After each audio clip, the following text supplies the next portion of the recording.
তো ফাইনালি দেখো বন্ধু, আমার দই ফুচকা রেডি হয়ে গেছে।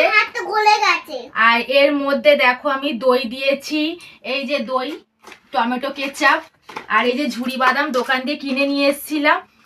মানে দোকানে দই ফুচকা খেতে গেলে না এতগুলো দেবে না। এখানে তোমার দাদা ভাই আদা টক জল দিয়ে ফুচকা, ও আবার মানে দই ফুচকা খাবে না। তুমি খাবে কি দই ফুচকা? আমাকে দিলে সব খাবো, আমি কোনো জিনিস না নেই। আচ্ছা আমি একটা খেয়ে দেখবো আগে। হ্যাঁ দেখো, এমনিতে যা সেন্ট উঠেছে বন্ধুরা, দারুণ হয়েছে। তোমরা এরকম করে করবে। বাবা ওরকম করে বলিস না, জিভে জল চলে আসছে। তোমরা এরকম কিনে রেখে দেবে ঘরে, ফুচকা কিনে, নরমাল ফুচকা কিনে অনেক হবে আর খেতেও ভালো লাগবে, সবাই মিলে অনেকটা হবে। একবার দই কিনলে অনেক কদিনই হবে, অনেক কদিনই আর হবে। সস কিনলেও অনেক কদিন হবে। ভালো কোয়ালিটির সস কিনতে হবে একটু। মামাম লোভ সামলাতে পারে না, নিচে থেকে উপরে থেকে লেবে এলো নিচে। সত্যি খুব সুন্দর হয়েছে। মামাম খেয়ে বলো তো স্বাদটা কিরকম?